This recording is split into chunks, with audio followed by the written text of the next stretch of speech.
آپ کا خیر مقدم ہے ہمارے چینل MJ ملتانی بیان پر۔ آج قاری حنیف ملتانی صاحب کے بیان کا ٹاپک ہے خاص جمعے کے دن کی فضیلت۔ اس بیان کو توجہ سے سنیں، بہت زیادہ فائدہ ہوگا۔ چلیے دوستو مل کر سنتے ہیں۔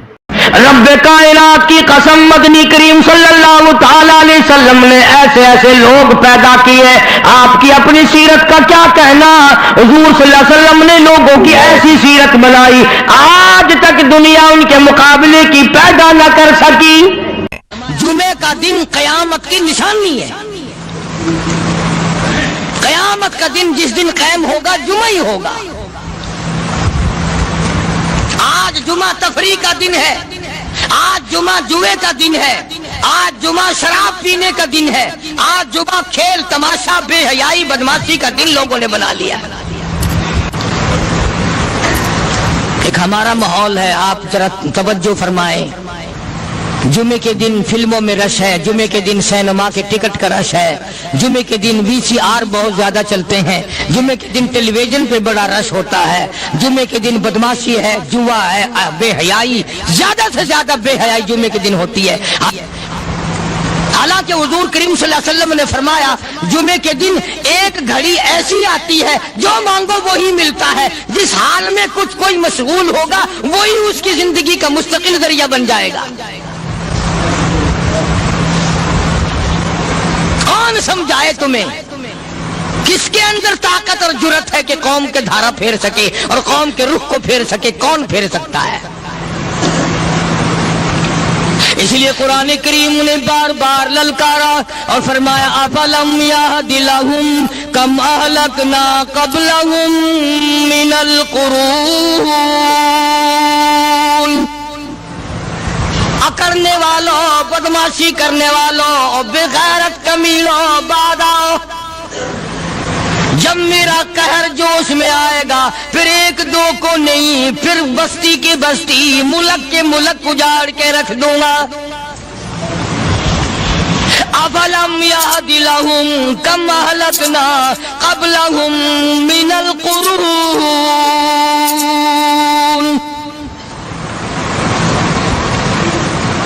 میں نے قرن کے قرن اجاڑ دیے، میں نے روئے زمین کے مالک اجاڑ دیے، میں نے ملکوں کے بادشاہ اجاڑ دیے، میں نے وزیر اعظم اجاڑ دیے، میں نے گورنروں سے بھیک کے ٹکڑے منگوا دیے۔ میں وہ خدا ہوں وَتُعِزُّ مَن تَشَاءُ وَتُذِلُّ مَن تَشَاءُ بِيَدِكَ الْخَيْرُ إِنَّكَ عَلَى كُلِّ شَيْءٍ قَدِيرٌ۔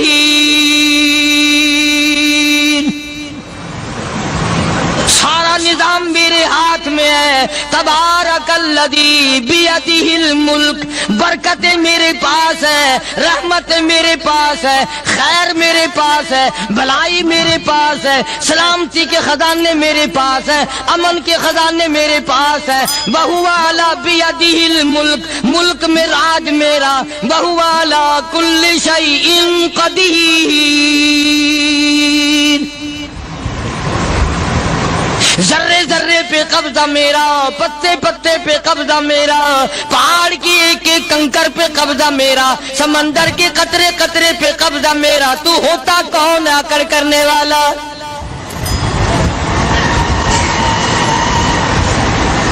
غور نہیں کرتے، سوچتے نہیں ہیں کہ کلام الہیہ ہمیں کیا بتانا چاہتا ہے۔ جناب عثمان رضی اللہ تعالیٰ عنہ فرماتے ہیں اور لوگوں، میں نے ساری زندگی گزار دی، اسلام کے بعد جس دن سے میں نے کلمہ پڑھا آخری دم تک کوئی جمعہ ایسا نہیں، کوئی جمعہ ایسا نہیں گزرا اللہ کے نام پر میں نے ایک غلام خرید کے آزاد نہ کیا ہو۔ پہلے لوگ بھی جمعے کے دن درود پاک کی کثرت کرتے تھے، خیرات کیا کرتے تھے کہ 8 دن کا کفارہ ہو جائے، اللہ تبارک و تعالی راضی ہو جائے۔ آج کے دن قیامت آئے گی، نہ جانے میرا کیا حال بنے گا، کن لوگوں میں میرا شمار ہوگا۔ مدنی کریم صلی اللہ تعالی علیہ وسلم کا دربار لگا ہوا ہے، مجلس ہے آقا مدنی صلی اللہ علیہ وسلم کی، وہ کتنے مقدروں والے جوان تھے جو اپنے محبوب صلی اللہ علیہ وسلم کی مجلس میں بیٹھتے تھے. وہ کتنے خوش بخت اور خوش نصیبے والے لوگ تھے جو اپنے آقا کے سامنے بیٹھتے تھے. حضور کریم صلی اللہ علیہ وسلم نے فرمایا مجھے 3 چیزوں سے بڑی محبت ہے, 3 چیزیں بڑی پیاری لگتی ہیں, 3 چیزیں دنیا میں بڑی مرغوب ہیں مجھے. فرمایا ایک نماز میری آنکھوں کی ٹھنڈک ہے. سرکار کی پسندیدہ بات سنو, فرمایا نماز میری آنکھوں کی ٹھنڈک ہے. جو نماز پڑھتا ہے وہ میری آنکھوں کو ٹھنڈا کرتا ہے, جو نماز نہیں پڑھتا کیا مطلب وہ مجھے رنج دیتا ہے. اور جامع ترمذی میں ایک حدیث موجود ہے, ارشاد ہے حضور کریم سب کہہ دو صلی اللہ علیہ وسلم کا, فرمایا کہ ہر پیر کے دن, ہر جمعرات کے دن ہر امتی کا نامہ اعمال میرے سامنے پیش کیا جاتا ہے. ہر امتی کا اعمال نامہ سرکار کے سامنے کر دیا جاتا ہے. تیرے فلاں امتی کا یہ عمل ہے. ذرا مسجد میں بیٹھے ہو, قبلے کی طرف منہ کیے بیٹھے ہو, لوگوں سوچو تو صحیح ہمارے اعمال نامے دیکھ کر آقا کو کتنا رنج ہوتا ہوگا. ہمارے کردار دیکھ کر, ہماری روح سیاہی کو دیکھ کر آقا کو کتنا رنج پہنچتا ہوگا صلی اللہ علیہ وسلم. ارے ہم نے حضور کی ذات اقدس کو رنج پہنچایا, پریشانی پہنچائی, تکلیف پہنچائی. پرواہ نہیں کرتے نمازوں کی, نوجوان بھی بوڑھے بھی حج کر کے بھی نماز پڑھتے لوگ. اور اب تو ویسے بھی دانا بینا لوگ ہیں. تو آپ نے ارشاد فرمایا کہ میری آنکھوں کی ٹھنڈک نماز میں ہے. 3 چیزیں مجھے پیاری ہیں پوری دنیا میں, 3 چیزیں پسندیدہ ہیں میری. سب سے پہلی فرمایا نماز میری آنکھوں کی ٹھنڈک ہے. قرۃ عینی فی الصلاۃ او کما قال النبی صلی اللہ علیہ وسلم. فرمایا جس آدمی, جس امتی کا یہ دل کرے کہ میں نبی کی آنکھ ٹھنڈی ہو, اسے چاہیے کہ نماز پابندی سے پڑھے. دوسرا فرمایا وفادار عورت مجھے بڑی پسند ہے. حضور کریم صلی اللہ علیہ وسلم نے فرمایا وفادار عورت, ہائے ہائے ہماری ماؤں سے زیادہ وفادار کون ہوں گی. جناب عائشہ صدیقہ رضی اللہ تعالیٰ عنہ فرماتی ہیں کالی کملی والے کے گھر میں 3 مہینے چولہے میں آگ نہیں جلتی تھی.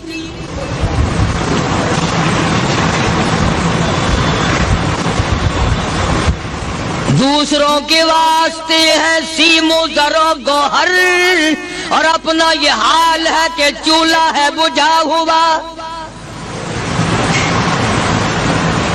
جناب عائشہ صدیقہ رضی اللہ تعالیٰ عنہ فرماتی ہیں ہمیں 24 گھنٹے میں 1 پانی کا پیالہ اور 1 کھجور کا دانہ ملا کرتا تھا.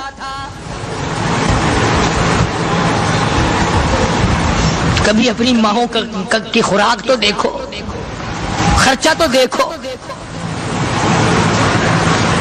اور اگلی بات سنو تو حیران ہو جاؤ. جناب عائشہ صدیقہ رضی اللہ تعالیٰ عنہ فرماتی ہیں اس پیالے اور کھجور کی قدر بھی تب ہوئی جب وہ بھی نہ ملی. پیسوں کو برباد کرنے والوں, بے قدری کرنے والوں, ذرا سوچو تو صحیح کہ کیا گھر ہے محمد عربی سب کہہ دو صلی اللہ علیہ وسلم کا. اسی گھر سے خیر و برکت ملی صحابہ کرام کو, لیکن دنیا نہ تھی, بلڈنگ نہ تھی, کوٹھی نہ تھی, بنگلہ نہ تھا, چہل پہل نہ تھی. اچھا ایک بات اور آج یاد کر کے لے جاؤ, یہ تو مجبوری ہوئی نا, یہ تو ایک مجبوری ہوئی, پریشانی ہوئی, محتاجی ہوئی کہ پانی کا 1 پیالہ اور 1 کھجور کا دانہ ملتا تھا. اور اگلی بات سنو تو حیران ہو جاؤ. مجبوری اور چیز ہے, اختیار سے کرنا اور چیز ہے.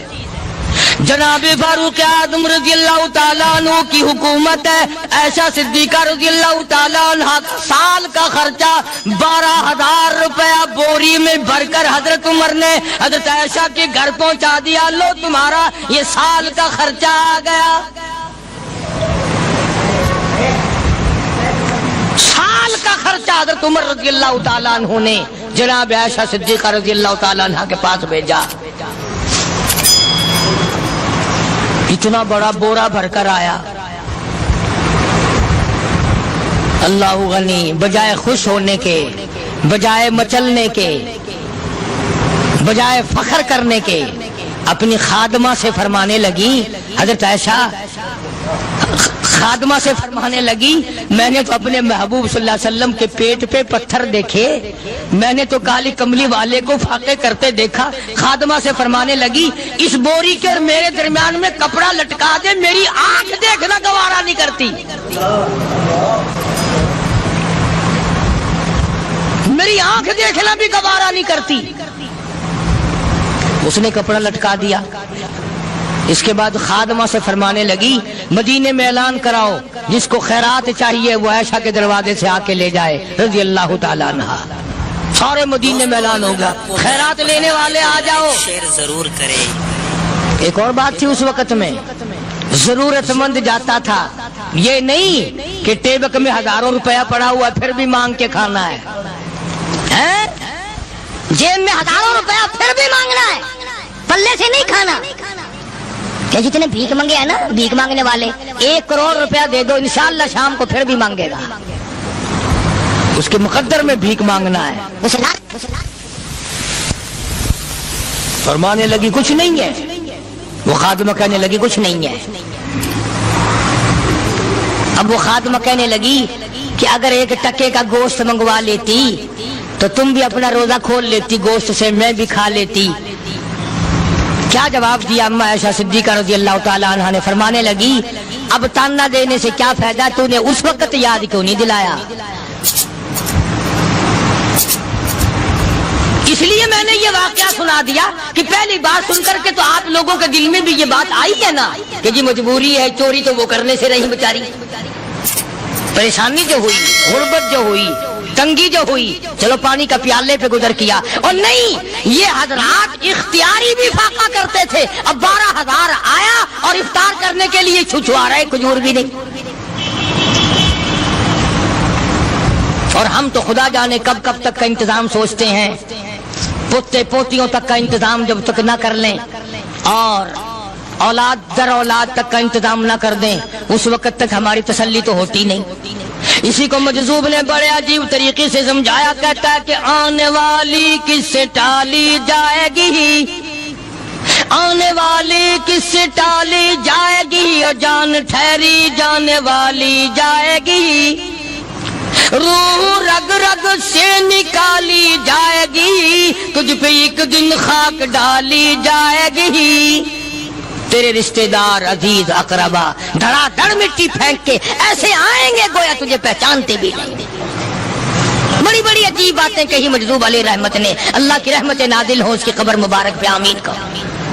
کہتا ہے سب کی سب ہیں راہ روے کوئے فنا، سب چل رہے ہیں فنا کی طرف. اب یہ جو ہم لوگ بیٹھے ہیں نا خوش ہو رہے ہیں، میری 50 سال عمر ہو گئی، میری 60 سال عمر ہو گئی، میری 40 سال عمر ہو گئی، میری 30 سال کم عمر ہو گئی. اور اصل بات ہمارے دماغ میں اپنے آپ کو آخرت کے لیے جس قدر ممکن ہو سکے تیاری کریں. آج کل بڑی رات ہے، سویرے اٹھو، کم سے کم صبح و شام ہر آدمی 1 تسبیح درود شریف کی، 1 تسبیح استغفار کی اور 1 تسبیح تیسرے کلمے کی. یہ تو کم سے کم ہو ہی جائے. بکواس کرتے سو جاتے ہیں، بکواس کرتے اٹھ جاتے ہیں، بھلا ہے کوئی زندگی کا معاملہ؟ اللہ سے معافی مانگتا سو جا اور معافی مانگتا اٹھ جا. خدا کی قسم اللہ کا دریائے کرم جوش میں آئے. تو یہ ساری چیزیں میں نے لی عرض کی تو وقت پورا کرنے والا حساب نہیں کہ نہ جانے کس کو توبہ کی توفیق ہو جائے. کم سے کم ان 3 تسبیحوں کو ہر مرد عورت لازمی پکڑ لے. 1 تسبیح درود شریف کی، 1 تسبیح سبحان اللہ والحمدللہ ولا الہ الا اللہ واللہ اکبر ولا حول ولا قوۃ الا باللہ العلی العظیم، اور 1 تسبیح استغفر اللہ الذی لا الہ الا هو الحی القیوم واتوب الیہ، یا استغفر اللہ ربی من کل ذنب واتوب الیہ، اور 1 تسبیح درود شریف کی اللہم صلی علی سیدنا مولانا محمد وعلی آل سیدنا مولانا محمد مبارک وسلم وصلی علیہ. جب 1 مرتبہ درود بندہ پڑھے گا 10 بار اللہ کی رحمت آئے گی، 10 گناہ معاف ہوں گے، 10 درجے بلند ہوں گے، 10 خطائیں معاف کر دی جائیں گی. تو کتنا بڑا اجر ہے. خصوصاً بوڑھوں کو چاہیے کہ وہ گپوں میں اپنا وقت خراب نہ کریں.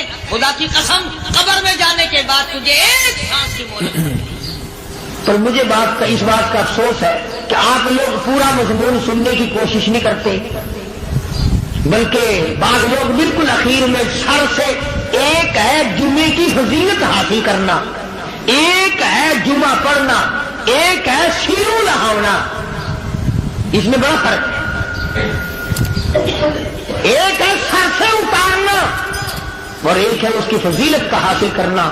حدیث پاک میں آتا ہے کہ جمعے کے دن فرشتے دروازے پہ کھڑے ہو کر کے حاضری لگاتے ہیں۔ ہاں، اللہ صاحب مل کی ٹیکسٹائل مل کی حاضری کا تو پتا ہے، مسجد کی حاضری کا کوئی پتا نہیں۔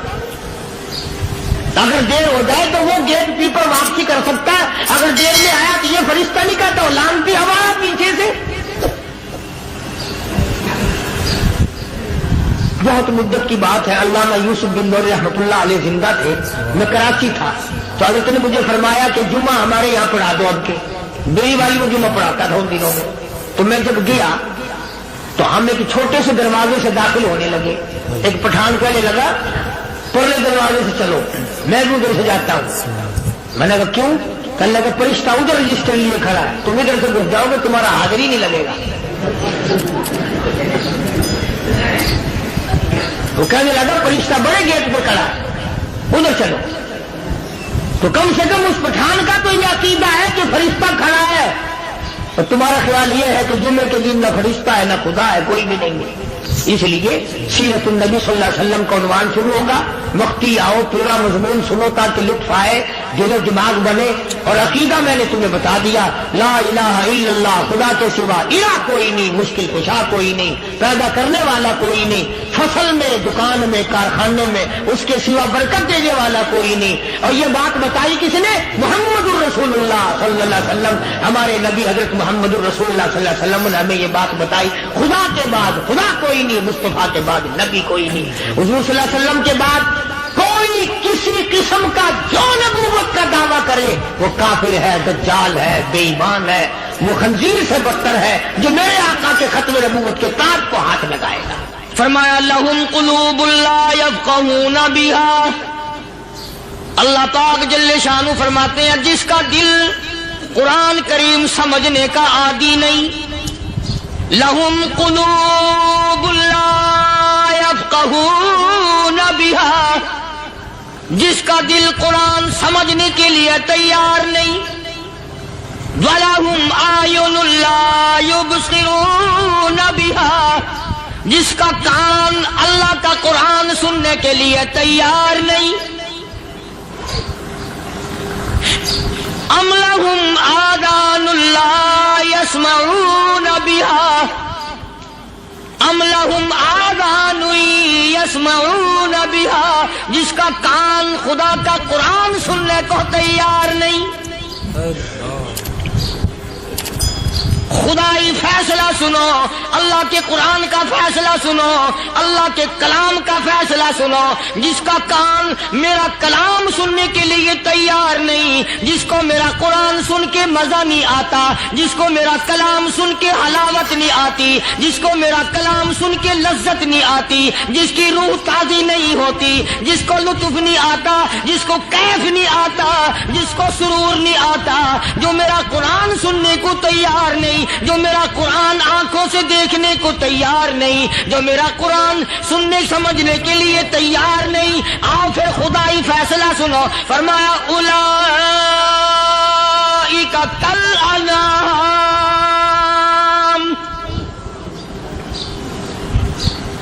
میرا فیصلہ نہیں، کسی پارٹی کا فیصلہ نہیں، کسی فرقے کا نہیں، کسی طبقے کا نہیں، کسی جماعت کا نہیں۔ فرمایا اولئک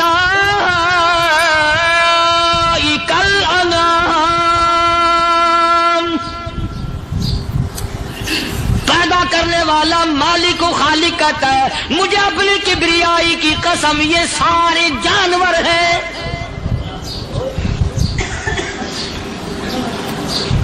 یہ سارے کے سارے جانور ہیں، یہ درندے ہیں جو ایک دوسرے کو چیر پاڑ کر کھاتے ہیں، یہ درندے ہیں جو ایک دوسرے کا خون پیتے ہیں۔ فرمایا بل ہم اضل، جانوروں سے بھی بدتر۔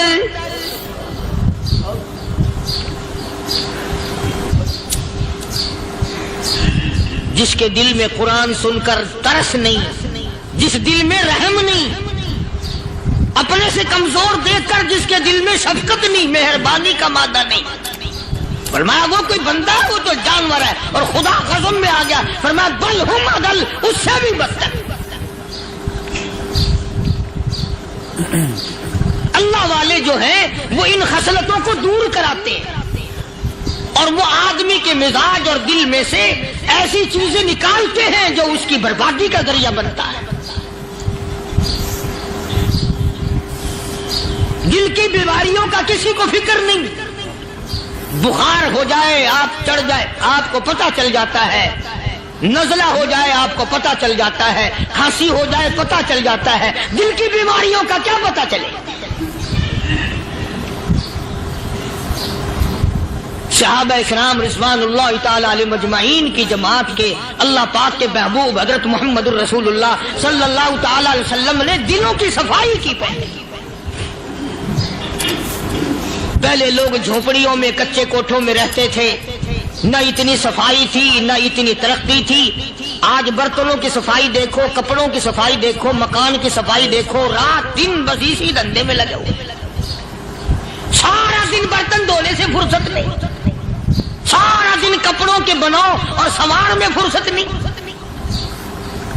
تو اللہ والے ایسے موقع پر بڑی عجیب بات کہتے ہیں. وہی مجذوب ہے، مجذوب علی رحمت کہتے ہیں بظاہر تو ہر شے میں بے حد صفائی، بظاہر تو ہر شے میں بے حد صفائی، مگر دل میں ہے گندگی انتہائی.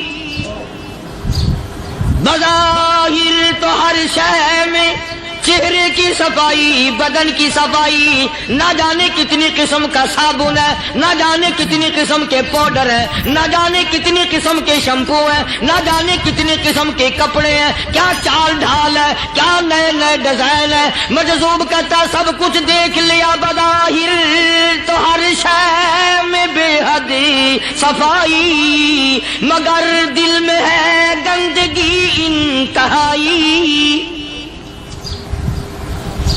جس یار کی بیٹھک میں بیٹھ کے کھانا کھایا، جس رشتہ دار کی بیٹھک میں بیٹھ کے کھانا کھایا، اسی کی بہن کو دیکھ کر آبرو پہ ڈاکہ ڈالنے کا پروگرام ہے.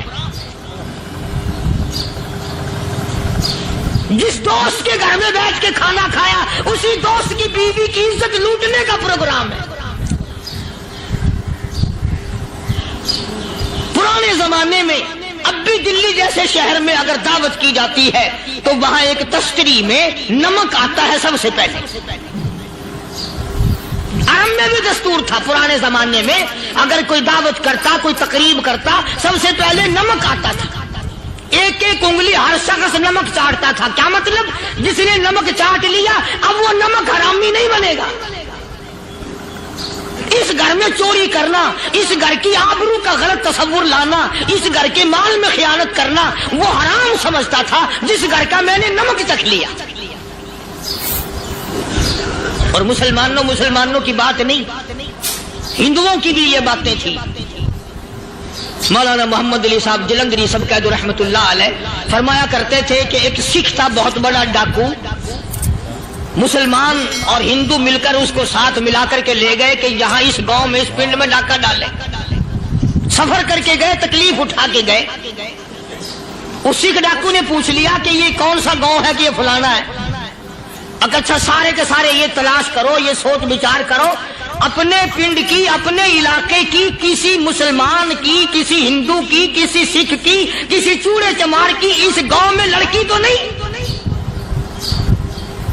ہمارے یہاں سے کوئی لڑکی تو شادی ہو کے یہاں نہیں آئی ہوئی. ان ساروں میں سے کہنے لگا کہ ہمارے بھنگی کی لڑکی جمعدار کی یہاں آئی ہوئی ہے. کہنے لگا واپس چلو، بیٹی بیٹی ہے چاہے بھنگی کی ہو یا نواب کی ہو. ارے کل بیٹی کا ڈولا دیا تھا، آج ڈاکہ ڈالیں گے، شرم نہیں آئے گی؟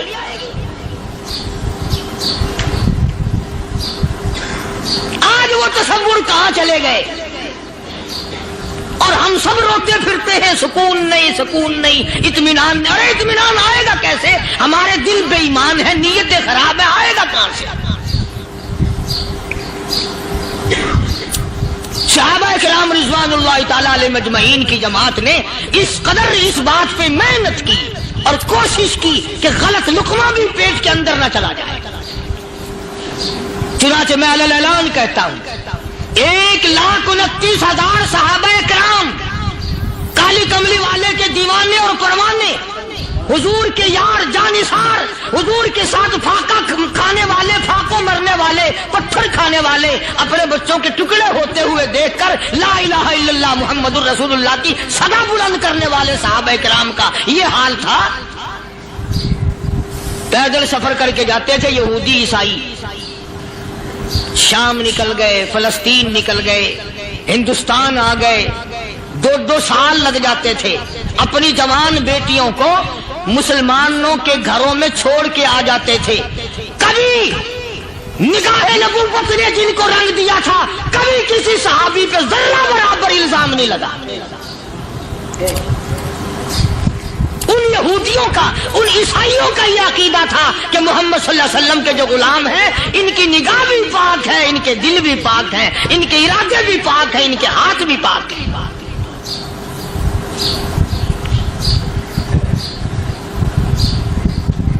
مصر کے گورنر نے، مصر کے جنرل کرنل نے خط لکھا سیدنا فاروق اعظم رضی اللہ تعالی عنہ کی خدمت میں. دور خلافت ہے حضرت فاروق اعظم کا.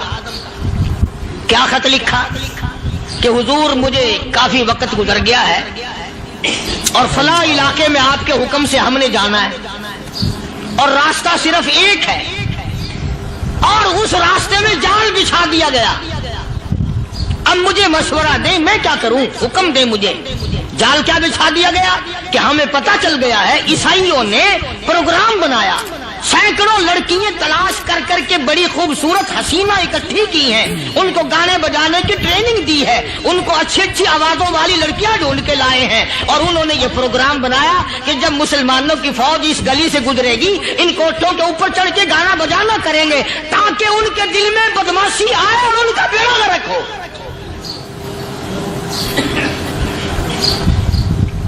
کبھی کافر کا یہ عقیدہ تھا کہ مسلمان کا دل بگڑا تو یہ گیا، اس کی نیت میں خرابی آئی اور یہ تباہ ہوا. جناب فاروق اعظم رضی اللہ تعالیٰ عنہ نے اسے یہ خط نے لکھا کہ تو قرآن پڑھا کر، تو نفل پڑھا کر.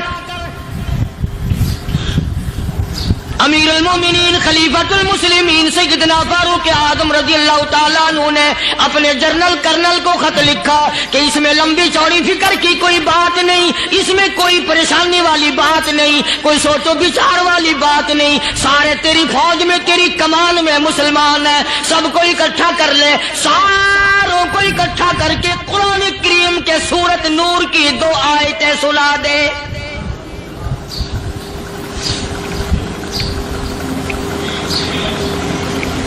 یہ بھی نہیں فرمایا کہ سزا سناؤ، اتنے کوڑے لگیں گے، جو خلاف کرے گا یوں قید ہوگی، یہ کورٹ مارشل کر دیا جائے گا، کچھ نہیں. جناب فاروق اعظم رضی اللہ تعالیٰ عنہ کی رائے دیکھو. ان کے خیال میں قرآن کریم میں اتنی بڑی طاقت ہے، اتنی بڑی عظمت ہے، اتنی بڑی کرامت ہے، کلام الہی میں اتنا بڑا شرف ہے. اعلان کر دیا، فرمایا اپنے کرنل کو ساری فوج کو، لشکر کو اکٹھا کر کے قرآن کریم کی فلاں فلاں آیت سنا دے.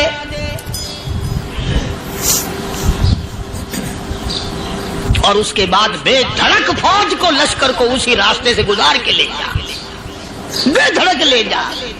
ہائے کبھی قرآن کی 2 آیتوں سے کام بن جاتا تھا، اب سارے قرآن سے میرا تیرا کام نہیں بنتا. قصور قرآن کا نہیں ہے، یہ میرا تیرا ہے. یہ تو اتنی وفادار کلام ہے، اتنی پاک کلام ہے، خدا کی قسم.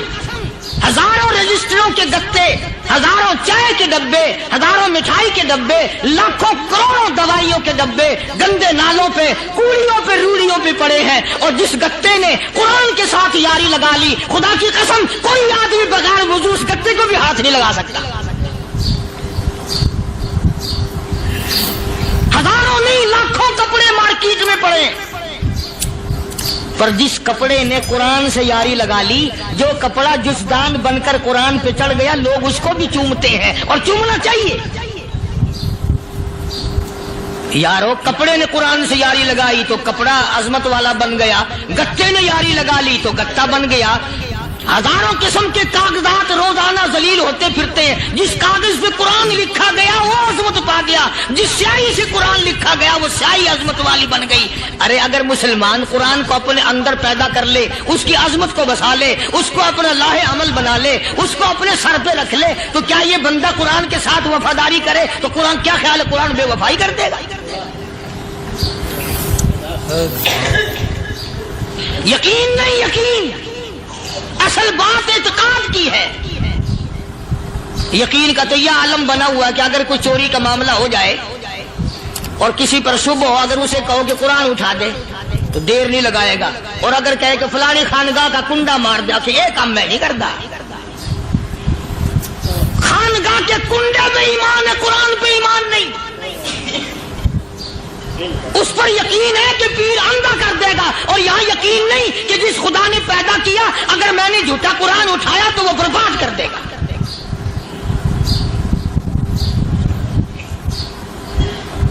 عجیب عجیب لوگ۔ چنانچہ مصر کے کرنل نے، مصر کے جنرل نے ساری فوج کو اکٹھا کر لیا۔ اس نے بھی یہ بات تو نہیں کہی کہ فاروق اعظم کو دوبارہ خط لکھتا کہ حضرت یہ تو 2 آیتیں آپ نے لکھی، یہ تو سارا قرآن روز پڑھتے ہیں، پر بنے گا کیا؟ جیسے فاروق اعظم کا یقین تھا، فاروق اعظم کی فوج کے کرنل کا بھی یقین ہے، فاروق اعظم کے فوج کے جنرل کا بھی یقین ہے۔ اس نے ساری فوج کو اکٹھا کیا، لشکر کو جمع کیا، اور اس کے بعد کہنے لگا قل للمؤمنین یغضوا من ابصارکم وَيَحْفَظُوا فُرُوجَهُمْ ذَلِكَ أَزْكَىٰ لَهُمْ إِنَّ اللَّهَ خَبِيرٌ بِمَا يَصْنَعُونَ۔ او لوگو، خدا تمہیں کہتا ہے اپنی آنکھوں کی حفاظت کرو، اگر تمہاری نظریں غلط جگہ پڑی اپنی عزت کی حفاظت کرو، اپنی آبرو کی حفاظت کرو۔ اگر غلط نظریں پڑی، غلط استعمال ہوئی، ان اللہ خبیر بما یصنعون،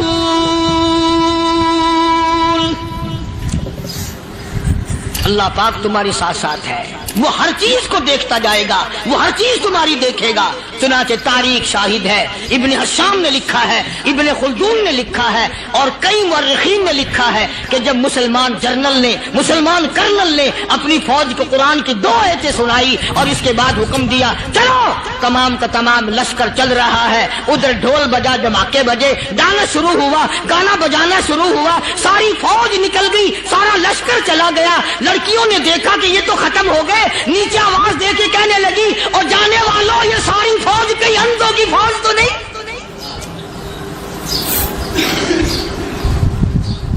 یہ حسن کا نظارہ اور یہ ڈانس اور یہ آواز، ہم ناچ ناچ کے تھک گئی، کوئی سر نہیں اٹھاتا۔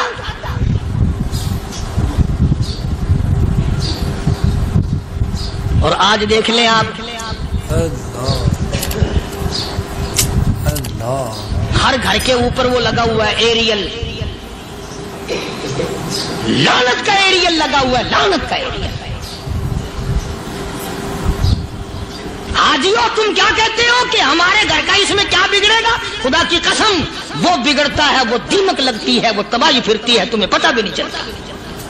تم نے کیا سوچ رکھا ہے؟ مسلمان کرنل کے حکم پہ ساری فوج نکل گئی، ناچنے والی گانے والی لڑکیاں عیسائیوں کی حیران ہیں، کیا ہوا؟ لاکھوں کی تعداد میں فوج گزر گئی، کوئی نگاہ اٹھا کے نہیں دیکھتا۔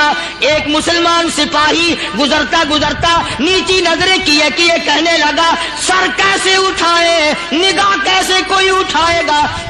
یہ سارے کے سارے اللہ کا قرآن سن کر آئے ہیں۔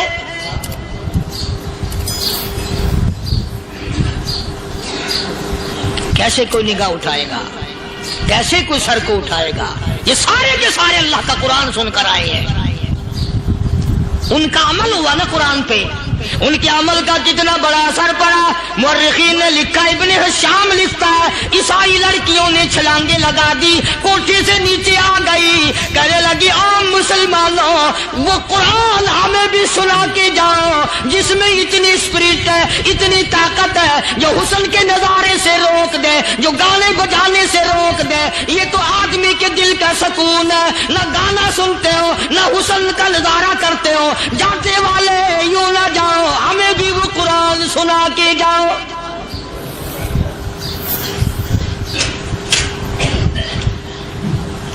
اس قرآن میں کتنی بڑی طاقت ہے، وہ کتنی عظمت ہوگی، اس میں اس کلام میں کتنی برکت ہوگی، جس کلام میں یہ تاثیر ہے کہ وہ ایسی ایسی چیزوں سے روک دیتا ہے۔ چنانچہ ایک مسلمان سپاہی چلتا بھی جاتا ہے اور کہنے لگا وَقُلْ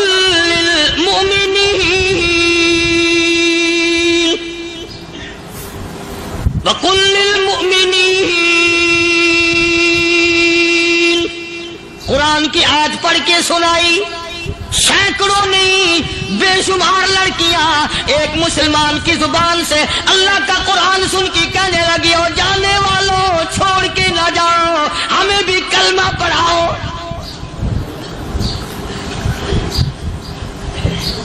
جتنی بھی وہ ناچنے گانے والی تھی تمام کی تمام کلمہ پڑھ کر مسلمان بن گئی، اور مورخین نے لکھا ہے آخری دم تک قرآن کی شیدائی اور دیوانی بن کے گزری ہے۔ پھر وہ لڑکیاں جو رات دن حسن و جمال کا پیکر بنی رہتی تھی، علماء نے لکھا ہے جب موت آئی ایک ایک کے بدن میں کپڑے لباس میں موت آئی تو 50-50 ٹاکی لگی ہوئی تھی۔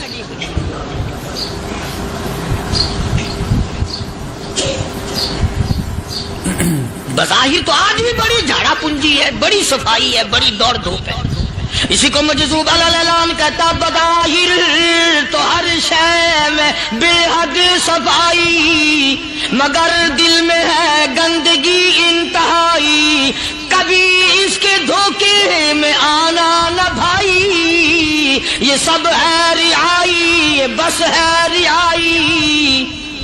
یہ تو چیز ہی کچھ نہیں، بڑے بڑے دھندے ہمیں پلٹتے دیکھے، بڑے بڑے نظام بگڑتے دیکھے۔ محمد عربی صلی اللہ تعالی علیہ وسلم کے دربار میں بڑے بڑے لوگ آتے تھے۔ اللہ غنی، نگاہ نبوت نے جس کو رنگ دیا سبحان اللہ، پھر قیمت جو بن گیا وہ اسلام کی دولت سے پیچھے نہ ہٹا۔ کوئی پیچھا پھر کے دیکھا ہی نہیں کہ ہم کیا کر رہے ہیں۔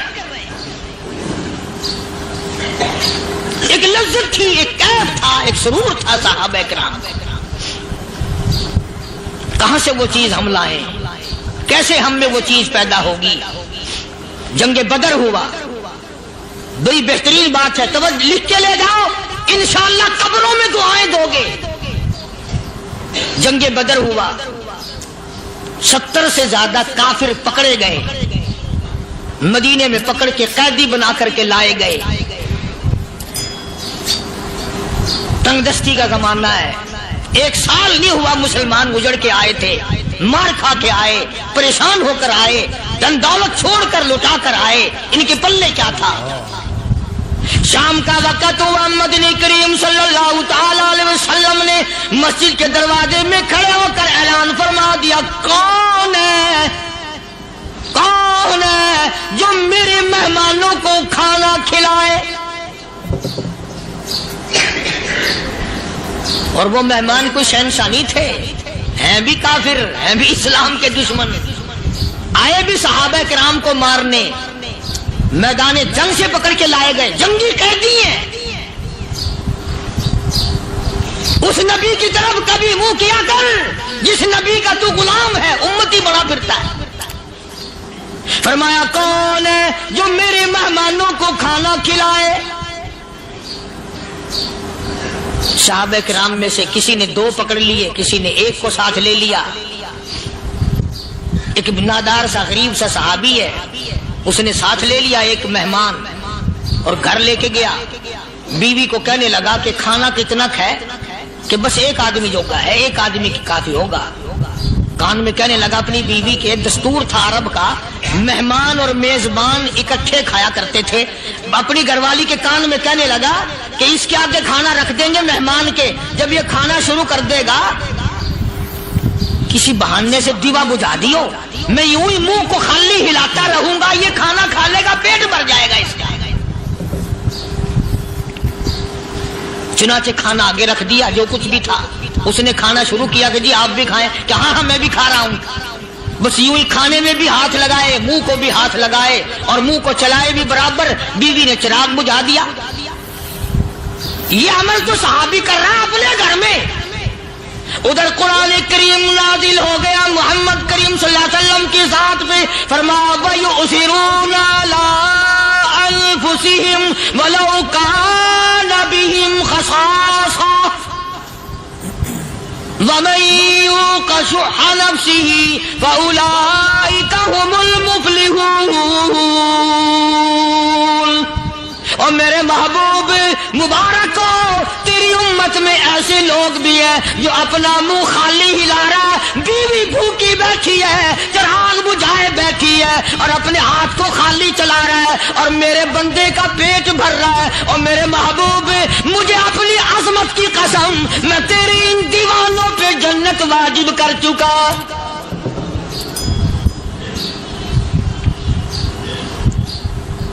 اب حضور صلی اللہ علیہ وسلم نے تو ان کو نہیں سکھایا تھا کہ تو جا کے ایسا کرنا, قدرتی مزاج ایسا بنا دیا تھا. ایک اور موقع ہے مدینے پاک میں, جنگی قیدی اور جگہ سے اسی طرح سے آئے. ایک صحابی ایک اور آدمی کو, جنگی قیدی کو کافر میں گھر لے گیا.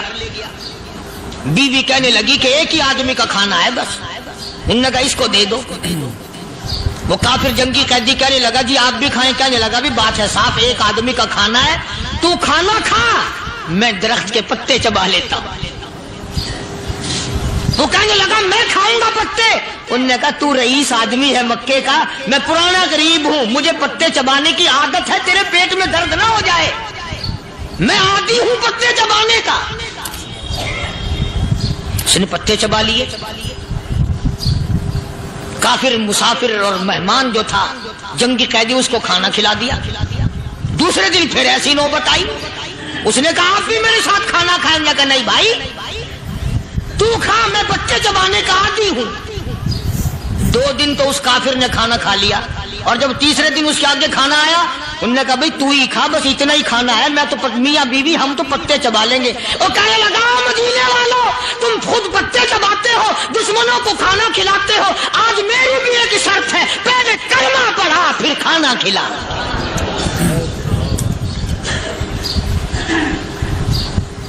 آج میری بھی ایک شرط ہے. 2 دن کے عمل نے کفر کو مٹا دیا, اسلام چمک گیا. 2 دن کے عمل نے, میرا تیرا 60 سال کا عمل ہے, کبھی کسی کافر کو مسلمان بنایا؟ الٹے ہی کام, ہر غلط, ہر معاملہ الٹا ہی ہے. ہر آدمی بیزار ہوتا ہے, یار دین تو کچھ نہیں, یار اسلام کچھ نہیں, یارو ایمان کچھ نہیں. اسی کو قرآن کریم نے للکار کے آواز دے کے فرما دیا لوگوں ایسی گڑبڑ نہ کرو ورنہ میں وہ خدا ہوں. فَأَخَذَتْكُمُ الصَّاعِقَةُ وَأَنْتُمْ تَنظُرُونَ. جبریل امین نے ایک چیخ ماری, ساری قوم کے جگر پھٹ گئے. میں وہ خدا ہوں, لا تركضوا وارجعوا إلى ما أترفتم فيه ومساكنكم لعلكم تسألون. لوگ مکان چھوڑ کے بھاگتے ہیں, ماحول چھوڑ کر بھاگتے ہیں, معاشرہ چھوڑ کر کے بھاگتے ہیں. خدا کہتا آؤ, جن مکانوں پہ تمہیں ناز تھا وہ یہ کھڑے بھاگ کر رہے. اسی کو قرآن کریم کہتا ہے ان الذین قالوا ربنا اللہ ثم استقاموا. وہ آدمی جس نے لا الہ الا اللہ محمد الرسول اللہ صلی اللہ علیہ وسلم پڑھا, اللہ کی توحید کا اقرار کر لیا, او میرے مالک تیرے سوا میرا کوئی مشکل کشا نہیں, حاجت روا نہیں, میرے دل کے بھید کو جاننے والا نہیں, نہیں، میری بگڑی بنانے والا کوئی نہیں، اجڑوں کو بسانے والا کوئی نہیں، کھیتی کو آباد کرنے والا کوئی نہیں، ایک دانے سے سینکڑوں دانے بنانے والا تیرے سوا کوئی نہیں۔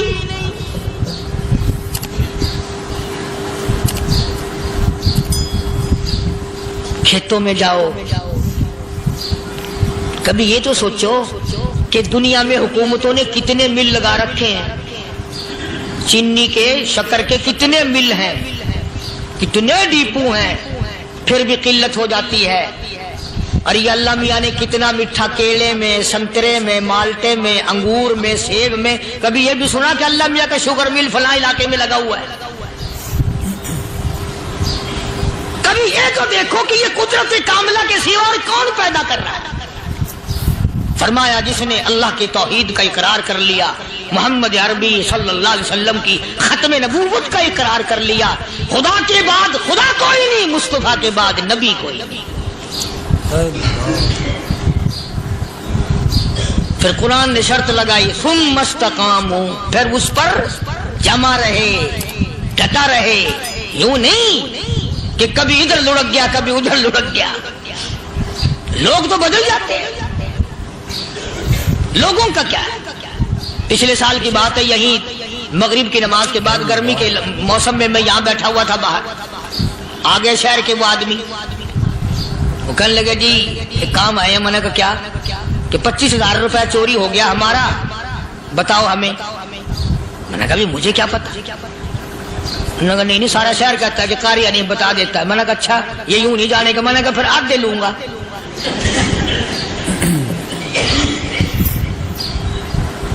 25,000 گم ہوئے ہیں نا، 12.5 میرے 12.5 تمہارے۔ کہنے ہیں دیکھو نا جی بال بچے چھوٹے چھوٹے غریب بچے ہیں جن کے وہ پیسے ہیں۔ میں نے کہا اچھا میں بادشاہ لگا ہوا ہوں؟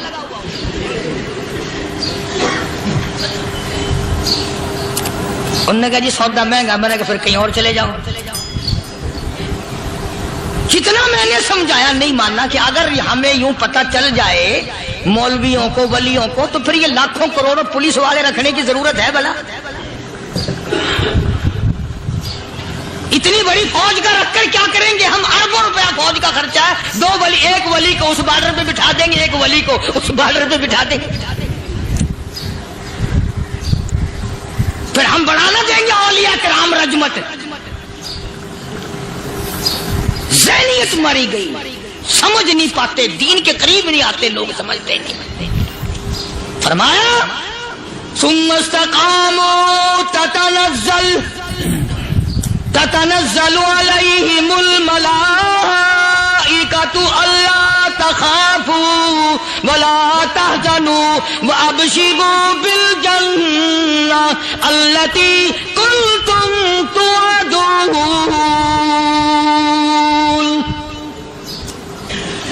قرآن کہتا ادھر ولی کی موت آتی ہے، ایسا آدمی جو اپنے کلمے پہ جمع رہے، شرک و بدعت کی لعنت سے بچے، کفر و نفاق سے بچے۔ ادھر موت آتی ہے، ادھر فرشتے کہتے ہیں گھبرانا، غم نہ کر، بہشت کے دروازے تیرے لیے سارے کھلے ہوئے۔ وَلَكُمْ فِيهَا مَا تَشْتَهِي أَنفُسُكُمْ وَلَكُمْ فِيهَا مَا تَدَّعُونَ۔ فرمایا ہم تمہاری ہر اس تمنا کو پورا کریں گے، ہر اس آرزو کو پورا کریں گے، جو مانگو گے وہی ملے گا، جو کہو گے وہی دیا جائے گا۔ نحن اولیاؤکم فی الحیات الدنیا وفی الآخرہ، ہم دنیا میں بھی تمہارے کارساز ہیں، ہم آخرت میں بھی تمہارے کارساز ہیں، ہم دنیا میں بھی تمہارے دوست ہیں، آخرت میں بھی تمہارے دوست ہیں، اور خدا کے یہاں وہ انعام ملے گا۔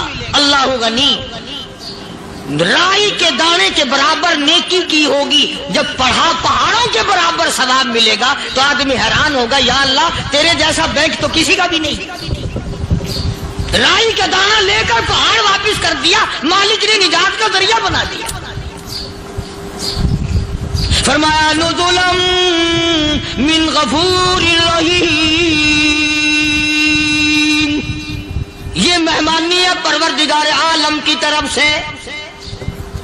قرآن اعلان کر کر الملائکۃ وبالاسحار هم یستغفرون۔ اللہ پاک فرماتے ہیں میرے بندوں کی نشانی یہ ہے کہ وہ آخری رات میں بڑے ویلے سحری کے وقت اٹھ کر استغفار کرتے ہیں، اللہ کے حضور میں معافی مانگتے ہیں، روتے ہیں، عاجزی کرتے ہیں۔ کہتا کہ ایک تڑپ سی دل میں امنگتی ہے، ایک درد جگر میں ہوتا ہے، ایک تڑپ سی دل میں امنگتی ہے، ایک درد جگر میں ہوتا ہے، ہم رات کو رویا کرتے ہیں جب سارا عالم سوتا ہے۔ سب لوگ سوئے ہوئے ہوں اور اللہ کا دروازہ کھٹکھٹا، اندھیرے میں مالک کائنات کے سامنے جھولی پھیلا، اپنی بگڑی کا سوال کر، اپنی مشکلات اس مالک کے سامنے پیش کر جو سارے جہان کا خالق و مالک ہے۔ عقیدہ بھی بناؤ، اعمال بھی بدلو، مزاج بدلو، طبیعتوں میں انقلاب لاؤ، اور لوگوں ان گھروں کو مسلمانوں والے گھر بناؤ۔ تم برا مان کے جاؤ یا بھلا مان کے جاؤ، میں اپنے عقیدے کی بات کو چھپاتا نہیں۔ جس گھر میں کوئی مرد عورت قرآن کے کھولنے والا نہیں، میں اس گھر کو مسلمان کا گھر نہیں کہتا، وہ چوڑے اور کرار اور سکھ کا گھر ہے۔ تمہیں یہ سکھایا کس نے ہے کہ مرنے کے بعد قرآن پڑھا جاتا ہے اور ساری زندگی میں نہیں پڑھا جاتا؟ یہ قرآن مردوں کے لیے تھوڑی آیا، یہ زندوں کے لیے آیا۔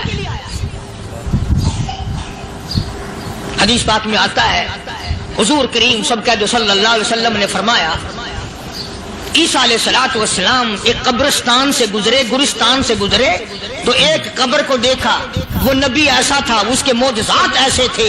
قبر میں دیکھا تو ایک بڑھیا جل رہی ہے، سڑ رہی ہے، تباہ ہو رہی ہے، رو رہی ہے۔ تو عیسیٰ علیہ السلام پناہ کر کے وہاں سے گزر گئے۔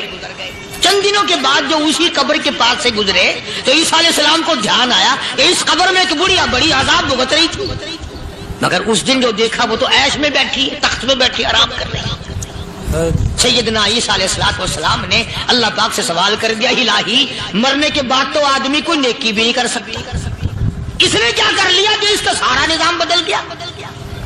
آواز آئی، اے عیسیٰ لکھ کے لے جاؤ یہ بات، حضور کا فرمان ہے۔ فرمایا اے عیسیٰ، اس مائی کے چھوٹے سے پوتے نے استاد کے پاس جا کر کے پڑھا بسم اللہ الرحمن الرحیم، اس ننھے سے منہ سے، چھوٹے سے منہ سے جب یہ لفظ نکلا، اے اللہ تو بڑا مہربان ہے، تو بڑا کریم ہے۔ عیسیٰ چھوٹے سے منہ سے جب نکلا، وہ تو معصوم تھا، اس کے منہ سے جب نکلا نا کہ میں بڑا مہربان ہوں، میں نے اس معصوم بچے کے صدقے میں اس کی دادی پہ کرم کر دیا۔ اس کے نام میں بڑی برکتیں ہیں، اس اللہ کا نام لینے میں بڑی برکتیں ہیں۔ گڑ میں مٹھاس ہے، اللہ کے نام میں مٹھاس نہیں۔ ٹافیوں میں مٹھاس ہے، اللہ کے نام میں مٹھاس نہیں۔ تم نے چکھ کے نہیں دیکھا، اگر تم چکھ لو خدا کی قسم دنیا کی کوئی چیز اچھی نہ لگے اللہ کے نام کے مقابلے میں۔ اللہ پاک مجھے اور آپ سب کو اپنا نام لینے کی توفیق عطا فرمائے، اپنے قرآن کی تلاوت کرنے کی توفیق عطا فرمائے، اور اپنا ذکر اور اپنا فکر اور اپنے شکر کی توفیق عطا فرمائے، اور اللہ پاک ہم سب کو یہ ہمت دے کہ مرتے دم تک ہم قرآن سے یاری کریں، قرآن سے وفاداری کریں۔ وآخر دعوانا ان الحمدللہ رب العالمین۔